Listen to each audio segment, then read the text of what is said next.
अब हामी त नयाँ सांसद हौँ, जितेर गएका थियौँ पहिलोपटक। हाम्रा पनि संसदबाट धेरै अपेक्षा थिए। हामीलाई के लाग्थ्यो भने राम्रो कुराको त्यहाँ वकालत गर्यो भने, राम्रो कुरा उठायो भने, राम्रो प्रस्ताव लग्यो भने अरू दलका साथीहरूले पनि त्यसलाई समर्थन गरिदेला कि भनेर अपेक्षा हुन्थ्यो। तर हामीले देखेकै छौँ संसदमा कसरी संविधान ऐनहरू पारित हुन्छ भन्दाखेरि हुन्छ हुन्न भनेर भनिन्छ, त्यसपछि पारित हुन्छ। र त्यो प्रक्रियासम्म जानका लागि पहिला नै 3-4 जना शीर्ष नेताहरू मिलेरै सबै कुरा निर्धारित भइसक्यो। संसद खासै औचित्य नै हुँदैन।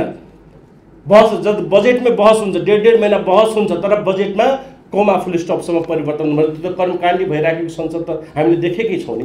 त्यो प्रक्रिया पनि मिलेन र प्रक्रियामा के छ, बलमिच्याइ छ। हरेक कुरा अङ्गणित भनेकै हरेक कुरा हुँदैन, त्यो कुरा हामीले बुझ्नु आवश्यक छ। तर यहाँ हरेक कुरा भनौँ न, कुन कुरा कति, कुन दलको अध्यक्षलाई कति बोल्न दिने, जस्तै हामीले 3 मिनट पाइराखेका हुन्छौँ, तपाईँले देख्नुभयो। त्यो किन, सिट सङ्ख्याको आधारमा त्यहाँ पनि बलमिच्याइ छ। सामान्य सभामुखज्यूले बोलाउनुहुन्छ, हामीलाई बोलाउनुहुन्न। प्रमुख सचेतकहरूको बैठकमा हामीले बोल्नु, उहाँले के भन्नुहुन्छ, प्रमुख दलहरूको सचेतकहरूलाई। प्रमुख दल भनेको संविधानले त व्याख्या गरेकै छैन, राष्ट्रिय दल भनेर भनेको पनि छ। प्रमुख दल त भनेकै छैन, तर प्रमुख दलको 2-3वटा सचेतकलाई बोलाएर छलफल गरेपछि सिद्धियो त्यहाँ के एजेन्डा पेश गर्नुपर्ने, के प्रस्ताव ल्याउनुपर्ने हो भनेर टुङ्ग्याइन्छ। र हरेक कुरा त्यसरी बल मिच्याइको आधारमा, सङ्ख्याको आधारमा हुनु हुँदैन। देशको लागि के राम्रो हो, के हितकर हो, पार्टीभन्दा माथि उठेर हामीले त्यसरी पारित गर्ने एउटा प्रक्रिया अवलम्बन गर्नुपर्छ। हरेक कुरा चाहिँ बहुमतकै आधारमा, ध्वनि मतकै आधारमा वा मत विभाजनकै आधारमा गर्नु हुँदैन। त्यो प्रक्रियामा चाहिँ हामीले जानुपर्छ जस्तो मलाई लाग्छ। अर्को कुरा जहाँसम्म छ, अहिले सबभन्दा ठुलो कुरा प्रश्न के हो भन्दाखेरि एटिच्युडको नियत के हो त। नियत सफा भएन भने ऐन कानुनमा जति लेखिदिँदा पनि मलाई लाग्छ केही हुँदैन, कतै न कतै लुप होल भेटाइहाल्नुहुन्छ। र अहिले त्यही भइराखेको छ। नियत सफा भएन भने अहिले के हुन्छ भन्दाखेरि जे गर्नुपर्ने, जे अधिकार दिनुपर्ने त्यो दिइराखेका छैनौँ। अरू दललाई निषेध गर्नुपर्ने हो भने त्यस्तो खालको ऐनहरू अझ ल्याइराखेका छौँ। र भर्खरै तपाईँहरूले सुन्नुभयो होला, कस्तो हामी भन्छौँ होइन, बहुदलीय लोकतन्त्र मान्छौँ, तर कस्तो खालको ऐनहरू ल्याउँदैछौँ, संशोधनहरू ल्याउँदैछौँ ऐनमा भन्दाखेरि कि 2वटा दल बाहेक मलाई लाग्दैन माओवादी पनि आउन सक्ने जस्तो मलाई लाग्दैन। उहाँहरूले के प्रस्ताव गर्नु, थ्रेसोल्ड 5%, उहाँहरूको इच्छा त 10% राख्ने थियो, 5%सम्म आउनुभएको छ। 80% ठाउँमा उम्मेदवार उठाउनै पर्ने, 753 मध्ये 700वटा तहमा तपाईँको स्थानीय समिति हुनै पर्ने र कम्तीमा 3वटा प्रदेशमा चाहिँ प्रत्यक्ष रूपमा निर्वाचित हुनै पर्ने, यस्तो खालको व्यवस्था राखिदिएपछि त के हुन्छ तपाईँको। मलाई लाग्छ माओवादी पनि 2वटा दल मात्रै यो देशमा बाँकी रहन्छ। उहाँले एउटा सानो कुरा पनि के बुझ्न सक्नु, कुनै बच्चा जन्मिँदैमा 80 केजीको हुँदैन। बच्चा जन्मिँदाखेरि बल्ल 2-3 केजीको हुन्छ। कुनै पार्टी जन्मियो भने बल्ल उसले पहिला 2-3वटा पालिकामा सङ्गठन बनाउने हो, 2-3वटा जिल्लामा जाने, बस बढ्दै बढ्दै अनि त्यसपछि जाने। तर उहाँले सुरुमै 700वटा स्थानीय पालिकामा सङ्गठन हुनुपर्छ भनिदिनु भयो। भनेपछि नयाँ बच्चा त जन्मिनै पाएन, नयाँ दल जन्मिनै पाएन। तपाईँहरू धेरैलाई अपेक्षा होला बालनले पार्टी खोले कि यो टर्म भयो भने बालनले पार्टी खोल्न सक्छ। कुनै नयाँ दल जन्मिँदा पुराना दलहरू पनि मरेर जानेछन्। त्यस्तो खालको व्यवस्था किन ल्याइयो भन्दाखेरि स्पष्ट नियत स्पष्ट छ। यो नियत के छ भन्दाखेरि 2वटा पार्टी मात्रै बाँकी, उहाँ दलको आधारमा मात्रै सूची राख्नु। यो देशमा कति डाइभर्स छ, कति बहुभाषिक, बहुसांस्कृतिक, बहुधार्मिक देश हो। यहाँ सबैको भाषीको सबै समुदायको प्रतिनिधित्व संसदमा हुनुपर्छ। त्यो सोचबाट होइन कि 2वटा दल मात्रै बस्ने, हामी मात्रै खाने, हामी मात्रै लाउने, अरू चाहिँ मरिराख्ने भनेर त्यो सोचबाट ग्रसित भएको हुनाले यस्तो खालको व्यवस्था परिमार्जनतिर गर्दै गइरहेको अवस्था छ। त्यही भएर हामीले अहिले भन्दैछौँ कि पक्कै पनि जुन अपेक्षा जनताले गरेको थियो त्यो चाहिँ डेलिभर भइराखेको, त्यो सबैले, हामी सबैले स्वीकारेको कुरा र त्यो गरिराखेको छैन भने कहाँ के कमजोरी छ। पुरानो दलहरूले के देखाएर स्थिरता भएन। स्थिरताको लागि 2 दलले स्थिरता दिन्छ। तपाईँहरूले अहिले पनि म भन्छु, कुन ऐनले वा कुन संविधान, कुन धाराले तपाईँले बहुमत ल्याउनलाई रोकेको छ। अहिलेको पनि ऐनले, म त निर्वाचन आयोगको अगाडि नै भनेको थिएँ, कुनै पनि ऐनले कसैलाई पनि 80% मत ल्याउन पनि रोकेको छैन, कतै पनि रोकेको छैन। तपाईँले राम्रो काम गर्नुभयो भने एउटा मात्रै पार्टीलाई पनि अहिलेको ऐनअनुसार 80% भन्दा बढी मत ल्याउन सक्छ। तर त्यो कामको आधारमा होइन, के गर्यो भने खाना चाहिँ टेबलमा दुईवटा थरीको मात्रै राख्दैन, दुईवटा भात खाने कि त रोटी खाने त्यस्तो बनाइदिने, अप्सनै नदिने अरू पार्टीको। त्यसरी गरेर चाहिँ दुईवटा दलमध्ये मात्रै एउटा चयन गर्न लाउने व्यवस्थाको एउटा इमेजिनेसन हुँदैछ। त्यो नभएर हामीले चाहिँ अहिले के भन्दैछौँ भने जुन डेलिभरी गर्न सकेनौँ त्यसका कमी कमजोरी खोजौँ र त्यसअनुसार संविधानमा कहाँ के गर्न सकिन्छ त्यतातिर अगाडि बढौँ। स्थिरता भएन भने हामी प्रत्यक्ष निर्वाचित कार्यकारी प्रमुख ल्याउँ न, अनि पो बल्ल स्थिरता हुन्छ। 5 वर्षमा मेयरलाई कसैले हटाउन सकेको छैन, प्रत्यक्ष निर्वाचित भएपछि त्यो ल्याउने हिम्मत गरौँ न। प्रत्यक्ष निर्वाचित कार्यकारी प्रमुख राष्ट्रपतीय प्रणाली ल्याउँ हैन। सांसदहरू मन्त्री नबने, मन्त्रीहरूबाट आजित हुनु सांसदहरू मन्त्री नबन्ने व्यवस्था ल्याउँ न। विज्ञहरूलाई राखेर मन्त्रालयमा राखेर लगाउने व्यवस्था चलाउँ। किन बन्नु पर्यो? संवैधानिक निकायका प्रमुखहरूलाई राजनीतिक दलहरूले नियुक्ति गरिदिएका छन्। अख्तियारको प्रमुख पनि राजनीतिक दलले नियुक्त गर्छन्, महालेखा परीक्षक पनि राजनीतिक दलले नियुक्ति गरिदिन्छन् र उनीहरू राजनीतिक दलप्रति वफादार हुन्छ। त्यही भएर संवैधानिक निकायका प्रमुखहरू पनि प्रत्यक्ष निर्वाचित अमेरिकामा हुन्छ। फेरि यहाँ मात्रै मैले कुनै नयाँ कुरा गरेको होइन, अमेरिकामा हुन्छ। प्रत्यक्ष निर्वाचित रूपमा त्यसलाई ल्याउन। निर्वाचन आयोग पनि प्रत्यक्ष निर्वाचित होस्, अख्तियारका प्रमुख पनि प्रत्यक्ष निर्वाचित होस्, महालेखा परीक्षक पनि, अडिटर जनरल पनि प्रत्यक्ष निर्वाचित होस्। अनि उनीहरू चाहिँ जनताप्रति उत्तरदायी हुन्छन्। कुनै पार्टीसँग कुनै व्यक्तिसँग डराउनु पर्ने आवश्यकता हुँदैन। अहिले अख्तियार प्रमुखको वा निर्वाचन आयोगको दुरुपयोग कसरी हुन्छ हामी सबैले थाहा छ नि।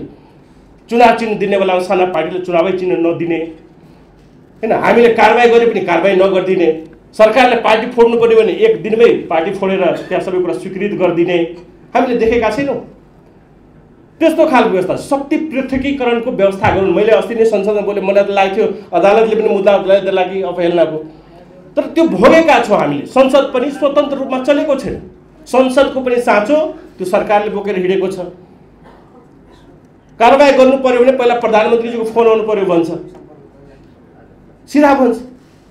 अहिले न्यायपालिकामा के छ तपाईँहरूलाई दुःख लाग्ला, तर न्यायपालिकामा न्यायाधीशहरूको यदि नियुक्ति त्यही राजनीतिक दलका नेताहरूले सांसदहरूले गर्ने हो न्यायिक परिषदबाट पनि, त्यो लोयल हुन्छ नै, त्यो पार्टीप्रति लोयल हुन्छ, स्वाभाविक। त्यो यो कुराहरू प्रत्यक्ष निर्वाचनमा जाने यो कुराहरू यो संवैधानिक व्यवस्थाहरूमा परिवर्तन गर्नुपर्ने आवश्यकता हुन्छ। न कि पछाडि जाने हो कि अगाडितिर बढ्नु पर्यो, त्यतातिर जाने हिम्मत देखाउनुपर्छ। तर उहाँले के गर्नुभएको छ, सबैतिरबाट एकदम घेरा हालेर जसरी हुन्छ दुईवटा दललाई मात्रै यहाँ राख्ने, अरू सबैलाई घेरेर बन्द गरिदिने, अरूको आवाज पनि बन्दैन। राणाकालमा पनि पर्चा भेट्दाखेरि कारबाही हुन्थ्यो, अहिले पनि अब सामाजिक सञ्जालमा केही भेट्यो भने कारबाही हुन्छ। जापानबाटै झिकोने माग आउँछ, अमेरिकामा बसेर पनि लेख्यो भने उसलाई झिकोने माग हुन्छ, वा स्टेडियममा कसैले नारा ल्याइदिउने सिसिटिभीमा हेरेर त्यो फुटेज हेरेर कारबाही गरिन्छ। त्यस्तो खालको चाहिँ लोकतन्त्र त्यो होइन, हामीले इमेजिन गरेको लोकतन्त्र होइन। त्यतातिर चाहिँ हामीले ध्यान दिनुपर्छ जस्तो मलाई लाग्छ। र त्यही भएर यही व्यवस्थाहरूलाई समग्रमा हामीले नौलो गणतन्त्र भनेर नाम दिएका थियौँ। जनमत पार्टीले नौलो गणतन्त्र, गणतन्त्रसम्म ठिक छ, यहाँको व्यवस्था हामी प्रोग्रेसिभली अगाडि बढ्ने हो, पछाडि जाने होइन। अब भएका कमी कमजोरीलाई सच्याएर जुन व्यवस्था आउँछ त्यसलाई नै हामीले नौलो गणतन्त्र भनेका छौँ। त्यतातिर संविधान संशोधन गर्न हामी लाग्नुपर्छ, न कि बिना टेस्टै नभएर पनि पुरा खारिज गर्ने, अनावश्यक हल्ला फैलाएर भाषा सृजना गरेर नकारात्मक भाषा जस्तै अहिले पनि आयो। स्थानीय तहमा कर्मचारीहरूले तलब लिए, सुविधा लिए, कसलाई के आपत्ति छ? अहिले स्थानीय तहमा अधिकार गयो कति वर्ष होइन, 6-7 वर्ष एक्सर्साइज गरे। म दाबीका साथ भन्छु 100 वर्षमा जति सडक बनेको थिएन नेपालमा त्यति सडक यो 6 वर्षमा त्योभन्दा बढी बनेको छ। गाउँमा पहिला हिल्लो हुन्थ्यो, अहिले घर घरको अगाडि जनता घरको अगाडिमा ढलान भएको अवस्था छ। त्यो विकास भएको होइन। अनि स्थानीय तहलाई अधिकार गयो वा उनीहरूले केही सुविधा उपयोग गर्नु, कसलाई किन चित्त दुखाउनु पर्यो? त्यही भएर यो कुराहरूमा हामीले चाहिँ अलिकति संवेदनशील भएर सोच्नुपर्ने हुन्छ, जुन चाहिँ प्रायः लोकतन्त्रमा हुने गर्दैन कि दुईवटा ठुला दलहरू र विपरीत धारका दलहरू मिलेरै सरकार बनाइदिने त्यो कुरा हुँदैन। र त्यस्तो सरकार छ, एकल बहुमतको मात्रै होइन, 2/3 सरकार छ। र त्यति बेला पनि यदि यो संविधानले जनताका आकाङ्क्षाहरू पुरा गर्न सकेनन् भने पक्कै पनि संविधानको प्रभावकारितामाथि औचित्यमाथि प्रश्न उठ्छ जस्तो मलाई लाग्छ। र त्यो प्रश्न उठ्दाखेरि म रमाइलो मान्छु भनेर पनि होइन, किनभने यसमा संविधानमा राम्रा कुराहरू पक्कै पनि छन्। संहिता, लोकतन्त्र, गणतन्त्रको व्यवस्था छ। र संविधानमाथि प्रश्न उठ्नु भनेको व्यवस्थामाथि नै प्रश्न उठ्न सक्छ भनेर हामीलाई चिन्ता चाहिँ लागेको छ। त्यही भएर यो कार्यक्रम, यो संवाद निकै नै सान्दर्भिक समयमा राखिएको छ जस्तो मलाई लाग्छ। र जहाँसम्म पहिलो कुरा संविधान कार्यान्वयनको कुरा छ, 9 वर्ष भयो संविधान जारी भएको, बल्ल आज संविधानमा संसदमा प्रहरी ऐन चाहिँ पेश हुँदैछ 9 वर्ष पश्चात। जबकि श्रीमानजीले भन्नुभयो नै कि सङ्घीय प्रहरीको व्यवस्था नै थिएन, त्यो त हात्तीलाई होइन अलिकति सुँड चाहिँ छिराउन दियो र पछि त हात्ती नै पुरै सङ्घमा गएर बस्दियो, त्यहाँबाट निस्किने चेष्टा गरेकै छैन। अब प्रदेशलाई के अधिकार दिएको छैन, एउटा प्रहरी दिएको छैन। सिडिओले चाहिँ मुख्यमन्त्रीको कुरा सुन्दैन कि, सिडिओ त कुरा छोडिदियो, एउटा हवलदारले समेत तपाईँको मुख्यमन्त्रीको कुरा सुन्दैन। अनि तपाईँ अपेक्षा के गर्नुहुन्छ भन्दा प्रदेश चाहिँ प्रभावकारी भएन, प्रदेश सरकारले काम गरेन भनेर त्यो एउटा भाष्य हामी कतै न कतै सिर्जना गर्दैछौँ। र यस्तो भाष्य सिर्जना गरिदियौँ कि डाँडाबाट एउटा ढुङ्गा पनि झऱ्यो भने यो संहिताको कारणले झर्या हो है भनेर हामीले भाष्य सिर्जना गरेर संहितामाथि आक्रमण गर्दैछौँ। हाम्रो राष्ट्रपतिज्यू कतै जान थाल्नुभयो भने, सामान्य राष्ट्रपतिज्यू अलिकति ट्राफिक जाम भयो भने ल यो त गणतन्त्र हो, गणतन्त्रकै कारणले यस्तो भएको भनेर हामी भाष्य सिर्जना, त्योभन्दा अगाडि के ट्राफिक जाम हुने गर्दैन थियो पहिला, त्यस्तो खालको भाष्य हामी सिर्जना गरेर गणतान्त्रिक व्यवस्थामाथि, लोकतान्त्रिक व्यवस्थामाथि, संहितामाथि नै आक्रमण गर्ने चेष्टा गर्दैछौँ, त्यो भाष्य सिर्जना गर्दैछौँ। त्यही भएर यो एकदम सही समय हो, यसबारेमा छलफल हुनुपर्छ। हामीले पहिला के अधिकार दियौँ, कति अधिकार चाहिँ कार्यान्वयन गर्यो, कति ऐनहरू बनाउनु पर्ने थियो, कति बनायौँ, कति ऐनहरू अझै पनि 9 वर्ष भइसक्दा पनि बनाउन बाँकी छन्, त्यो कुरा चाहिँ पहिला हामीले सोच्नुपर्ने हुन्छ। त्यसपछि मात्रै यो अहिले चाहिँ रिभ्यू गर्ने आवश्यकता हो कि होइन, के काम गर्यो कि काम गरेन मूल्याङ्कन गर्ने अवस्था हो कि होइन, त्यसपछि बल्ल सोच्ने अवस्था हामीलाई आउँछ।